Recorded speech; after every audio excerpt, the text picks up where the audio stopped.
ඔයාගේ අතින් හැදෙන නිර්මාණයට ඔයාට නිසි වටිනාකමක් ලැබෙනවද? නිසි ඇගයීමක් ලැබෙනවද? ඉතින් ඔයා ගොඩාක් මේ වෙහෙස මහන්සියෙන් මේ උපයන දෙයට ඔයාට ඇත්තටම වටිනාකමක් ලැබෙනවද? දැන් ගොඩාක් මේ සමාජයේ කාන්තාවන් ඉන්නේ ඇත්තටම ඔන්ලයින් බිස්නස් හරහා කුමන හෝ රැකියාවක් කරන කාන්තාවන්. කුමක් හෝ බිස්නස් එකක් කරගෙන එයා හදන්නේ එයාගේ පවුලට අර තියෙන ආර්ථික මට්ටම ශක්තිමත් කරන්න තමයි එයා උපරිම කැපවීමක් කරන්නේ. ඉතින් මම හැමදාම කියලා තියෙනවා මැහුම් කලාව කියන දේ ඇත්තටම මේ කාන්තාවකට ආභරණයක් හා සමාන දෙයක්. මොකද කාටවත් යටත් නොවි කාටවත් යටත්ව සේවය නොකර තමන්ගෙම මහන්සියෙන් තමන්ට පුළුවන් මුදලක් උපය ගන්න මේ රැකියාවෙන්. ඉතින් මේ ඊටත් එහා ගිය රැකියාවල් තියෙනවා. ඇත්තටම මේ කාන්තාවන් දැන් කොණ්ඩ කටුව, එතකොට සපත්තු දෙක, හෑන්ඩ් බෑග් එක, ඔය සෑම දෙයක්ම මේ කාන්තාවන් විසින් නිෂ්පාදනය කරන සමාජයක් තමයි දැන් තියෙන්නේ.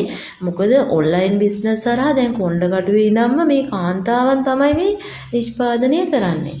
ඉතින් මෙයාලට නිසි ඇගයීමක් ඇත්තටම ලැබිය යුතුයි. මොකද දිරිය කාන්තාවන් කියන්නේ මෙන්න මෙයාලට තමයි. ඒ කියන්නේ සපත්තු දෙක හදන කාන්තාවන් ඉන්නවා. සපත්තු හදලා යාලා ඔන්ලයින් බිස්නස් හරහා මුදලක් උපය ගන්නවා. හෑන්ඩ් බෑග් එක හදනවා. ටෙඩි බියර්ස්ලා හදනවා. එතකොට කොණ්ඩ කටුද ඔය හැම දෙයක්ම හදන කාන්තාවන් තමයි ඉන්නේ දැන්. ගොඩාක්ම ඇත්තටම මේ කාන්තාවන් දැන් ගෙවල් වලට වෙලා නිකන් නිකරුණේ කාලය නාස්ති කර කර ඉන්නේ නැහැ.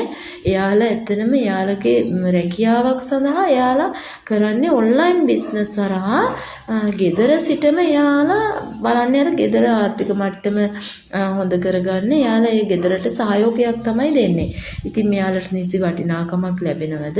ඉතින් මේ කස්ටමර්ස්ලා සම්බන්ධයෙන් කතා කරනවා නම් ගොඩාක් මේ කස්ටමර්ස්ලා ඉතින් ඔන්න ඇඳුමක් ඉතින් මහ ගත්තත් හෑන්ඩ් බෑග් එකක් ගත්තත් සපත් දෙකක් ගත්තත් මෙයාලා අරහා කියන්නේ අපෝ මේක ගාණ වැඩි මෙහෙමයි කියලා ඔහොම කියනවා. එතකොට ඔයාලා හිතන්න ඕන මෙයාට මේ දේ නිර්මාණය කරන්න කොපමණ කාලයක් වැය වෙලාද? කොපමණ වෙහෙස මහන්සියක් මෙයා වෙලාද?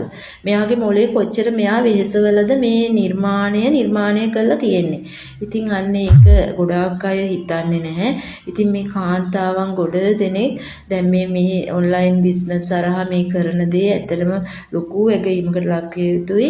මොකද මෙයාලා ගොඩාක් මහන්සියෙන් තමයි මේ දේවල් කරන්නේ. යාළගේ ශ්‍රමය කැප කරලා. ඉතින් ඒකලන්ට නිසි ඇගීමක් ලැබිය යුතුයි. මේ කස්ටමර්ස්ලා හරහා වුණත් නිසි ඇගීමක් ලැබිය යුතුයි. ඉතින් එයාලා මිල ගණන් සඳහන් කරාම ඔයාලා ඇත්තටම එයාලා ගැන පොඩක් හිතලා එයාලා මේ නිර්මාණය කරන්න යොදවපු කාල සීමාව ගැන හිතලා මහන්සිය ගැන හිතලා ඔයාලා ඒ ගැන ඇත්තටම සාධාරණව හිතන්න ඕනේ. ඉතින් මේ නිසි ඇගීමක් ලැබිය යුතු කාන්තාවන් තමයි මේ ඔන්ලයින් බිස්නස් කරන